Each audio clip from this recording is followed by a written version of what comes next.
People say, save the earth, save the planet. Yes, but when we say that, we must realize it isn't the planet that's at risk. It isn't the earth that is at risk.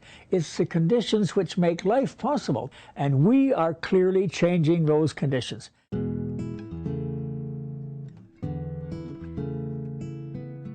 The scientists clearly have reached a consensus that it is in fact human activity, our activity, that is causing this crisis, which is a crisis of survival. We have to change our behavior, and we have to change the system within which that behavior has its impact.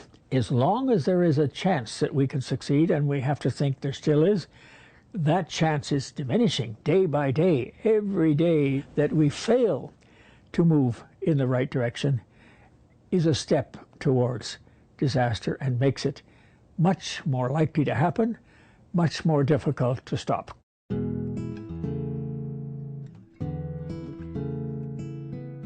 We've missed opportunities ever since Stockholm in 1972, where governments have made commitments. And they've made commitments that, for the most part, they've not kept. Well, we can't continue to have meetings like that. We've got to have, governments have to take binding commitments. They have to be held accountable for those commitments.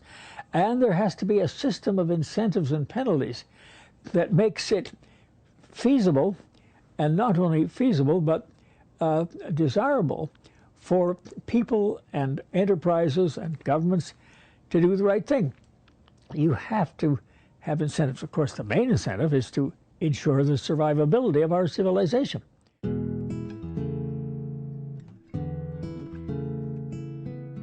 Our culture is the source of our motivations, individually and collectively. It is from our culture that our behavior is determined. And is it a culture of extravagance? Is it a culture of waste? Or is it a culture of genuine cooperation, genuine respect for diversity, different others, and willingness to cooperate across those barriers of diversity? We have to have a world of cooperation. We have to have a world of trust. We have to have a world in which people work together for their common good, subordinating those differences which lead to conflict. I believe that culture is so important because it is the source of our fundamental motivations. And if we're going to change our behavior, we have to shift our motivations. And that will only come with a shift in our culture. And necessity, difficulty, crisis helps to drive that process of change.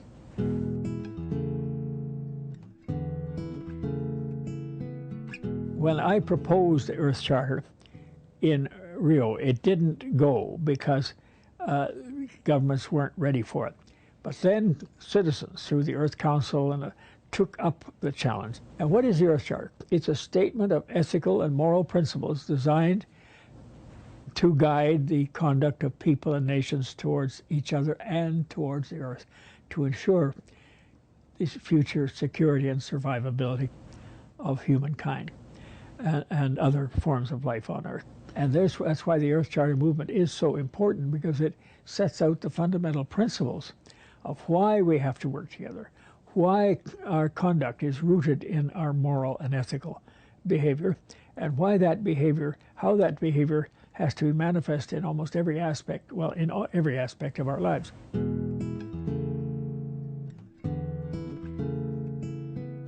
Biodiversity is hard to get your hands around it because it's a system. It's a system by which the resources that constitute the natural capital on which life on Earth depends, that system of resources is at risk. When we say life, it isn't just all these animals and birds and other forms of life that are at risk, it's us. And we are not only potential victims of those changes, we are the people responsible for most of the things that are causing the crisis.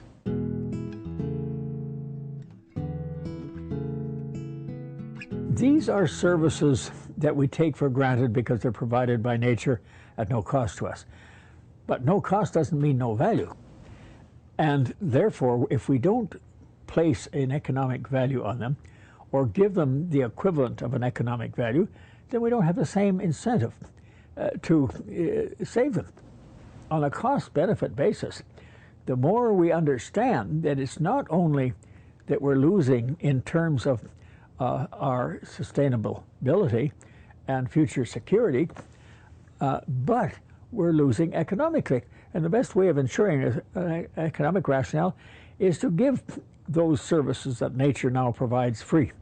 Give them a value and ensure that that value is incorporated in the decisions taken to either exploit or undermine these resources.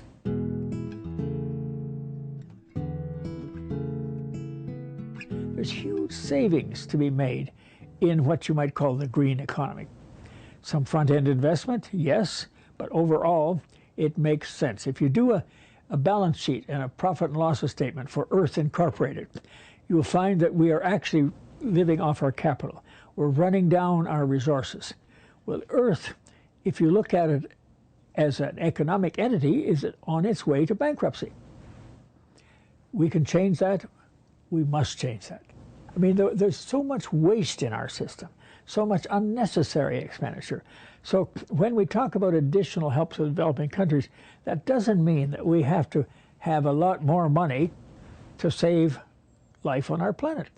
Necessity drives change, but by the time that necessity can produce change, already the damage that has been done has been immense in both human and economic terms.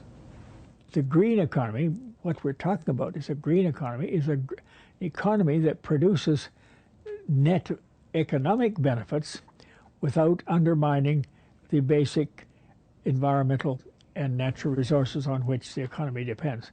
I mean, in other words, sustainability. A green economy is a nice word for a sustainable economy.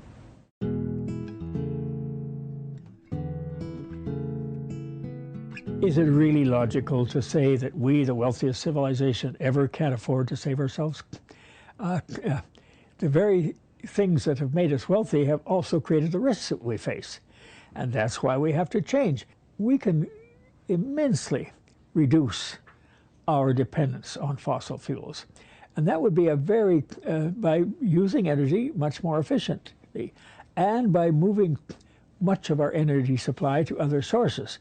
Solar, wind, they're still relatively small as a proportion of our total energy needs, but they can and will grow much more.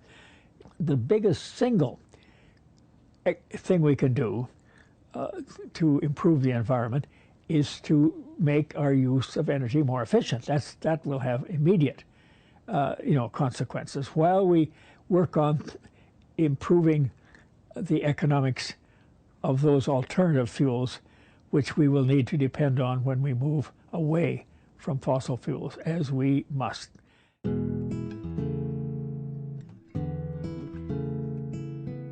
The UN itself, its voice is not as influential as it needs to be.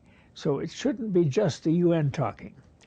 It should be people talking about what they want, what they can do, what they realize they must do, and how the UN is an instrument, and not the only instrument, but is an instrument for doing that. It's not just a matter of creating some super agency. It's a matter of using the existing ones more effectively, giving them more resources, listening to them more, giving them more capacity to get their messages out. And again, I come back to the internet and to YouTube, etc. We have capacities that we never had before. We're just learning how to use them. And they do offer a tremendous opportunity for small, specialized movements to go global.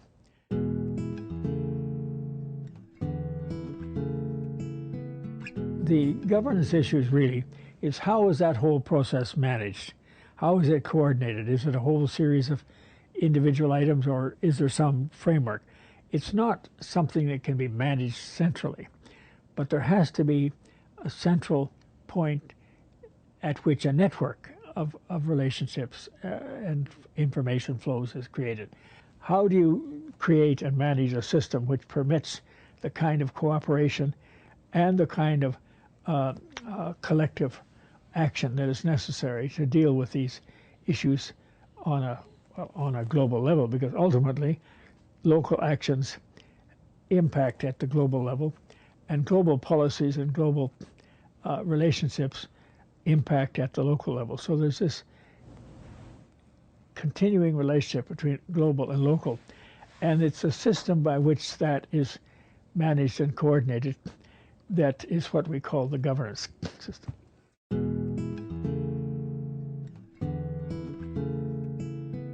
The environment issue is an example of how the UN is able to put an issue on the world agenda. The UN has to be there, but it has to be a strengthened and reinforced UN. And that UN needs to have the support of not just governments, but people have to realize that their future depends on an effective functioning UN and give it a constituency. The UN doesn't have the constituency that it needs in the world. In many of the key countries, the UN it's known but as a kind of ethereal body somewhere up there, not too relevant to day-by-day life. Well, on these issues, it is totally relevant, not only to our day-by-day life, but to our future.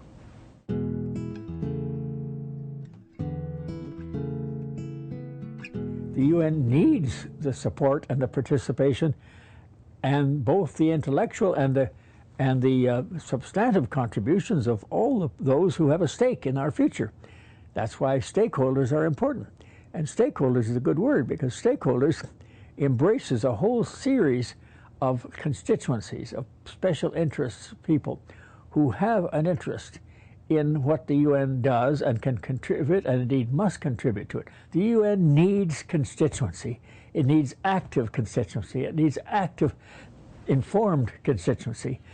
And it needs constituency that not only tells it what they want, but helps them accomplish it.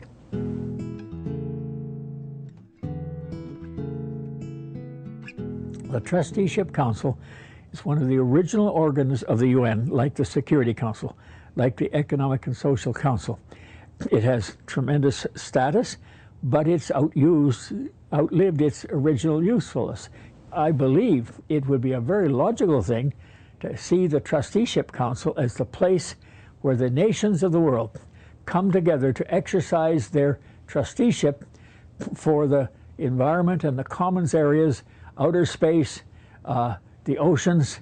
If they all really reported through the Trusteeship Council, of course there would be an interacting relationship with the Security Council and with the Economic and Social Council. So that none of these operate in isolation. But the Trusteeship Council would have new life, new relevance. You wouldn't have to create something new. Now, you may need agreement on a charter change to give it those new functions, but it's there. It's an important, integral organ of the United Nations where the concept of trusteeship for the Earth's future would logically reside.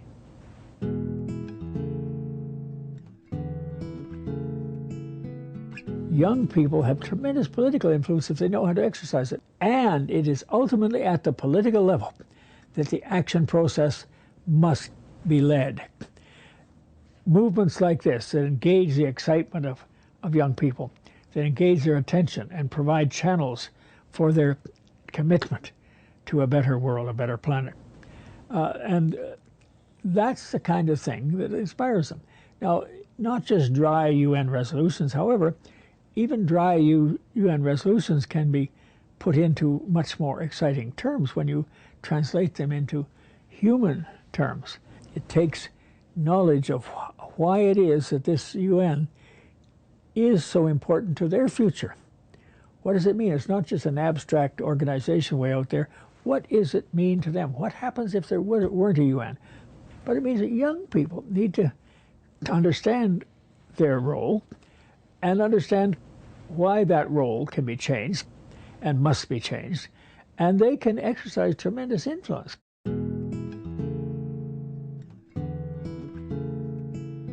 We can't avoid change.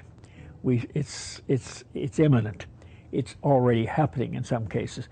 But by 2020, I'd like to be in a position of saying, well, we've avoided the worst. We haven't done it all, but we're on track. We've made the fundamental changes in the way we conduct our affairs, our private lives, our governments, our relationships with each other and with the earth. And we're now on the track where we can envisage a sustainable and secure future. Only people can ultimately enforce enforceability. Governments are the instrument through which that happens. But governments are accountable to their people, and their people must hold them accountable for these commitments and for their enforceability.